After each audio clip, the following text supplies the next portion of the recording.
Hello and welcome to Candid Convo. I'm Steve Dunkerley, and today I have the pleasure of talking with Rodney Irwin, the Chief Operating Officer for the World Business Council for Sustainable Development, or the WBCSD. Thanks for joining us today, Rodney. I'm delighted and humbled to be here. Thank you.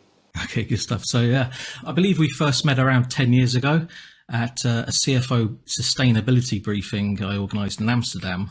And I think you just started with the WBCSD, having spent over 12 years or so with the Dutch logistics firm TNT. Do you remember the Q&A for that session? It turned into a bit of a cameo keynote from yourself. And I was really struck by the passion you had for the subject of sustainability. I think one of your quotes was, "Sustainability is not a strategy, it's not a report, and it's not a department, but it's the outcome of a strategy." So that was a poignant quote. Yeah, and I'd still use it because I'm embarrassed to say that, 12 years later, we still don't have a universally agreed definition of sustainability. Sustainable development has been defined as far back as 1987 as a form of development that meets the needs of the present without compromising the needs of future generations from meeting their needs. But the idea of corporate sustainability has not necessarily been universally defined.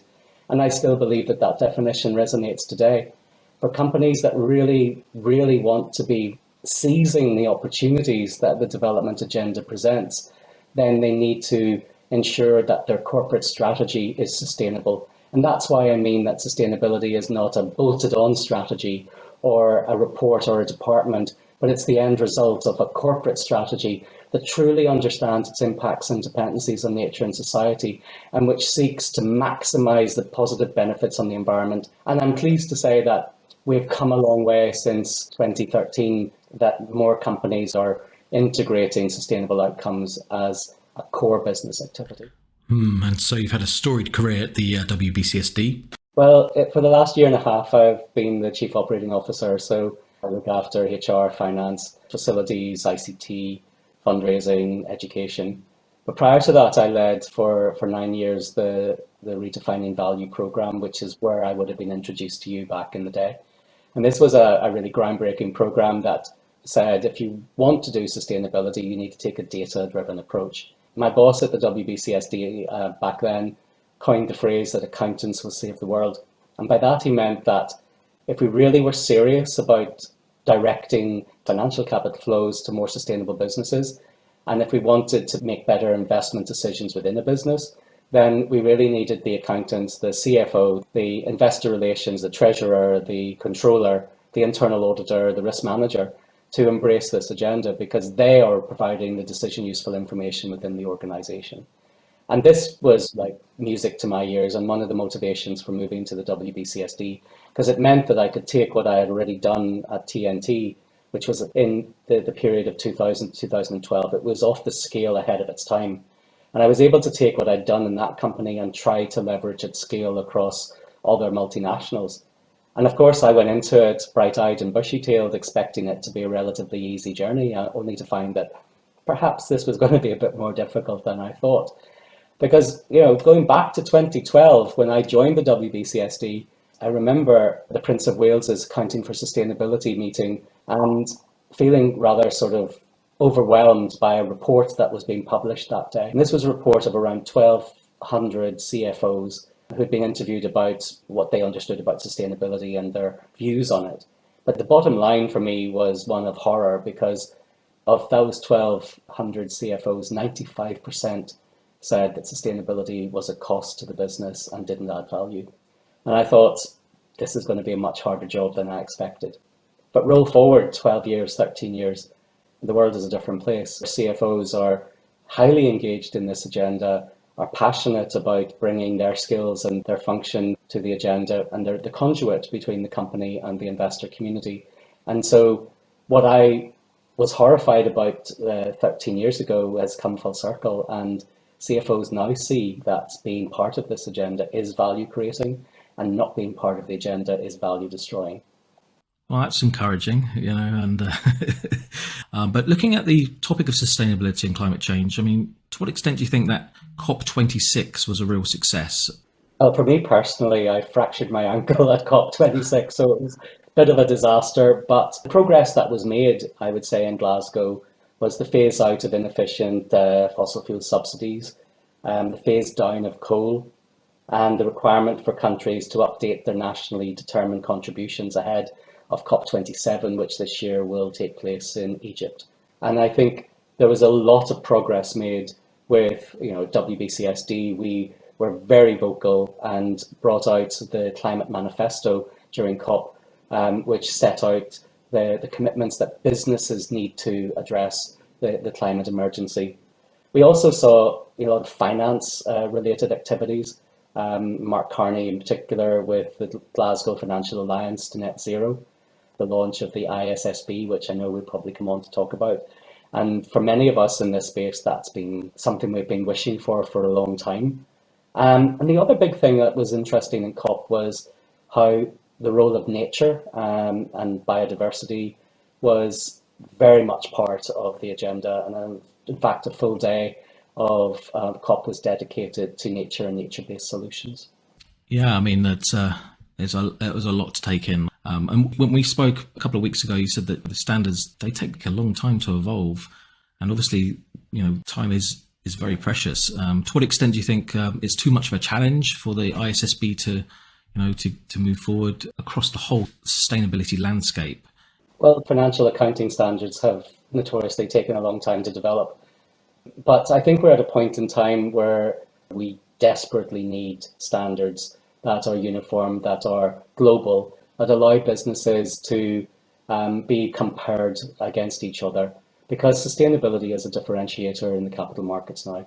Investors are demanding better. IOSCO, the regulator, is demanding that the IFRS did what it did. And in fact, since the launch of the ISSB, we already have the first exposure draft out there. We see the same in the United States with the SEC's exposure draft and consultation paper. And of course, we see all additional work going on in IFRAG. But many of us have been calling for a long time for sustainability reporting to have an institutional home. And by that, we mean an organization that really has teeth. And that's not to say that the many different voluntary initiatives that were in existence didn't have teeth, but many businesses were confused by the plethora of choice that existed.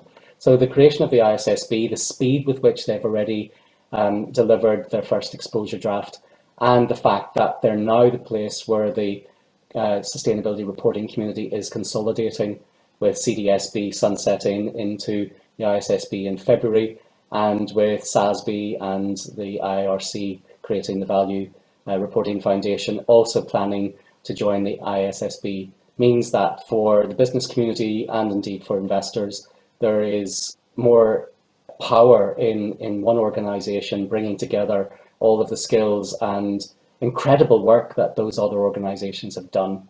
So I think that has to be one of the highlights of COP26 and something to be applauded.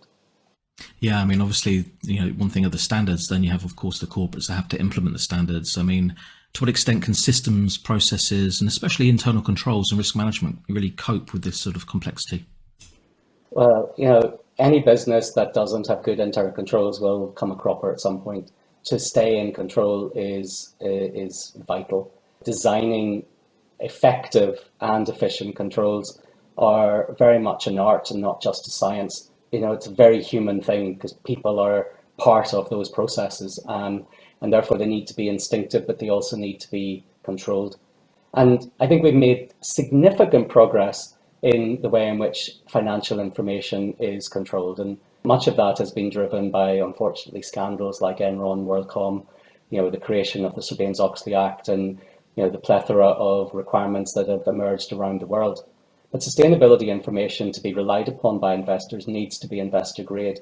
And therefore companies, particularly really advanced companies in sustainability, have learned this lesson, and they're really implementing good internal controls over, I don't like using the word non-financial, because sustainability is financial. It may not be immediately financial, and that's why perhaps the French view of extra financial is somewhat better, but it's just good control over data. If you are going to embrace the standards that are being developed, then you do need to professionalize the way in which you account for these additional aspects of your disclosures. You need to be ensured that they're free from material misstatement. And that means that you probably want to have assurance on that information. And there's been great strides made with the ISSB's non-authoritative guidance to supplement their standard being issued last year. But that also requires good internal control, because as any accountant knows, bad internal control or a lack of internal control will result in a much higher bill for your assurance. And so it's a very much an integrated approach. And this is where the accountants within a company can add tremendous value. It's where the role of internal audits can add value in the role of risk management. And the added complexity is obviously scope 3 emissions. They're going to be a real challenge, I'm sure, getting the basics right, from mapping out the value chain and identifying the emission sources from 15 categories, and then getting, the primary and secondary data using modeling tools. Issues of double counting as well. I mean, what's your advice in that regard? This is the question that I perhaps wished I wasn't being asked, because it isn't an easy answer. But companies are recognizing the need for really investing in processes and data capture and collection around their scope 3 emissions. And scope 3 emissions for company A could be scope 1, 2 for another company, hence where I believe your double counting is coming from. Now, significant progress has been made with the Greenhouse Gas Protocol and on helping develop more guidance on how companies can address this. But I have to say that it's one of the biggest discussion points when our members get together. It is the one thing that they really want to be able to tackle. Many companies are investigating, if they haven't already done so, the disclosures needed to make net zero commitments. And many companies are making net zero commitments, but are uncertain about the scope 3 aspects of that. So we are seeing significant interest in scope 3. We're seeing guidance being produced, and while this constitutes an important step in the right direction, there's still concerns over how do you actually operationalize it. And at WBCSD, we have launched a project called the Partnership for Carbon Transparency, or PAC for short. And we have released the first set of technical specifications for the standardized exchange of carbon emissions data. And the specifications will, for the first time, allow different emissions and accounting technological solutions to connect with each other and to understand each other, making it easier for business to access data. So there's significant work going on this, and it's extremely exciting. I would encourage anybody that's interested to go to WBCSD's website and look up the Partnership for Carbon Transparency Pact and get more information. But yeah, back to your CFO network. Tell us a bit about the network and some of the key discussion areas. The CFO network was launched in 2020 in the middle of our lockdown and pandemic. Just calling out a few names: Kareem Hajar from Solvay, Geraldine Matchett from DSM. These were people that were already well ahead and really helped WBCSD in shaping a CFO network.